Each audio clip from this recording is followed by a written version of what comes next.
আসসালামু আলাইকুম সবাইকে, আশা করছি আপনারা সবাই ভালো আছেন। আজকে রান্না করব সর্ষে ইলিশ, যেটা খেতে অসম্ভব মজা। আমাদের ঘরে সবাই সর্ষে ইলিশ খেতে খুবই পছন্দ করে।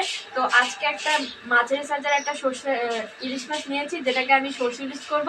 তো এর জন্য আগে আমি মশলা টশলা যা লাগে তা বেটে নেব, তারপর আর কি এটা ম্যারিনেট করে তারপর রান্না করব। তো চলুন আগে মশলাগুলো আগে বেটে নেওয়া যায়।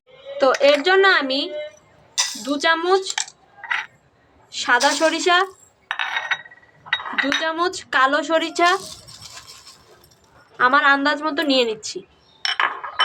এরপর এগুলোকে ভিজে নেব, পানিতে ভিজিয়ে রাখবো কিছুক্ষণ। এরপর সাথে একটা কাঁচামরিচ দিয়ে দেব, 2টো কাঁচামরিচ দিয়েছি। এগুলো এখন পানিতে ভিজুক, ততক্ষণ আমি অন্য মশলাগুলো বেটে নিই। তো আমি এখন শুকনো মরিচ বাটছি, তারপরে পেঁয়াজ, রসুন আর সরিষাটা বেটে নেব। এখন আমি সরিষা আর কাঁচামরিচ একসাথে বাটছি। এই যে আমার মশলা বাটা শেষ। সরিষা, রসুন বাটা, শুকনো মরিচ বাটা, জিরা আর পেঁয়াজ বাটা সব কিছু একসাথে বেটে নিয়েছি।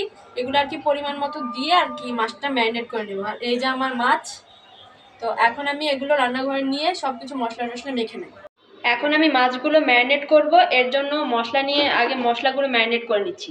এর জন্য 2 চা চামচ সরিষা বাটা,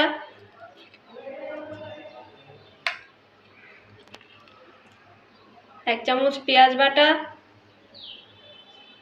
1 চামচ জিরা বাটা,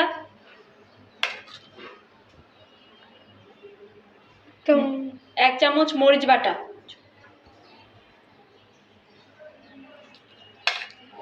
আর 1 চামচ রসুন বাটা, পরিমাণ মতো হলুদ,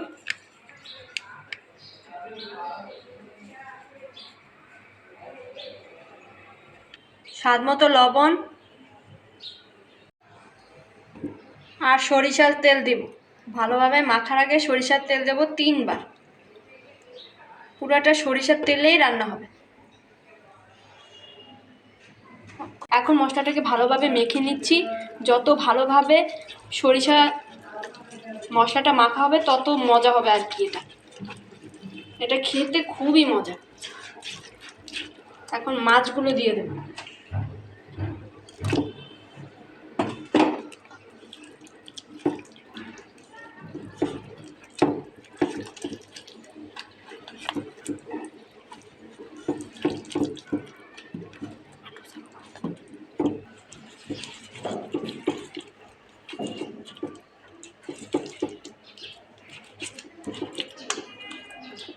এখানে আমি 5 টুকরো ইলিশ মাছ নিয়েছি, মানে পুরো আস্ত একটা ইলিশকে 5 টুকরো করেছি।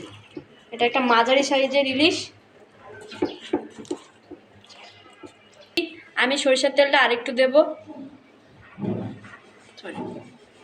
এখানে আমি আরেকটু সরিষার তেল দিয়েছি। এটা আর কি পুরোটা সরিষার তেলেই রান্না করতে হয়।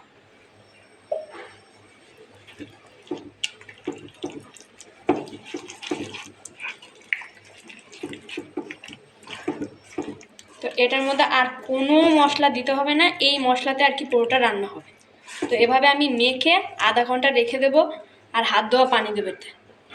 তো এখন আমি হাত ধোয়া পানি দেবো, কারণ হাতের মধ্যে এমনিতে অনেক মশলা লেগে আছে, আর এক্সট্রা কোনো পানি দিতে হবে না এতে। এই পানিতেই হবে। তো এটা তো মাখামাখি শেষ। তো এখন এটাকে আমি ঢাকনা দিয়ে আধা ঘন্টা রেখে দেব রান্না। তারপরে আধা ঘন্টা এটা ম্যারিনেট করা হয়ে গেলে আর মশলাটা ভালোভাবে মাছের ভিতরে ঢুকে গেলে তারপর এটা রান্না করব। তো আধা ঘন্টা এখন হয়ে গেছে। তো এখন মাছগুলো ভালোভাবে ম্যারিনেট করা হয়ে গেছে। মাছের মধ্যেও এখন মনে হয় মশলাটা ভালোভাবে ঢুকে গেছে। এখন সোজাসুজি চুলায় নিয়ে বসিয়ে দেব, আর কিচ্ছু দিতে হবে না। তো এখন এটাকে সরাসরি চুলায় বসিয়ে দিয়েছি, এটা একটু রান্না হোক।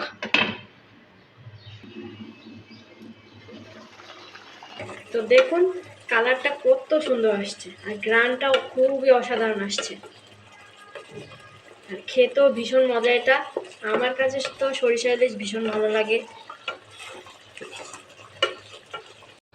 তো এই দেখো রান্নাটা কত সুন্দর হয়েছে, আর মাছের ওপর দিয়ে পুরো তেল ভেসে উঠছে। এই তেলটা ভেসে উঠলেই বুঝবে কি রান্নাটা হয়ে গেছে। আমার রান্নাটা করতে আধা ঘন্টা লেগেছে। আমি একদম মিডিয়াম হিটে রান্নাটা করেছি, তাই মশলাটাও মনে পুরোপুরি ঢুকেছে। দেখো কত সুন্দর, আর গ্রানটাও খুব সুন্দর আসছে। একটা মাছ ভেঙে গেছে, কোনো সমস্যা নেই। মানে রান্নাটা খুবই দারুণ হয়েছে, আর আমার কাছে তো এটা ভীষণ ভালো লাগে। তো এখন এটা আমি পরিবেশন করে নেব। আর দুপুরও হয়ে গেছে, এখন আমরা এটা খাবো। তো রান্না তো একদম পারফেক্টলি হয়ে গেছে। দেখো কতটা সুন্দর ঘন, এবং খেতেও কিন্তু ভীষণ দারুণ হয় এটা। যারা সরষে ইলিশ কখনো খাওনি এভাবে করে খেও। এই যে আমার সরিষা ইলিশ তৈরি হয়ে গেছে। তো তোমাদের কাছে ভিডিওটা কেমন লেগেছে অবশ্যই কমেন্ট করে জানাবে।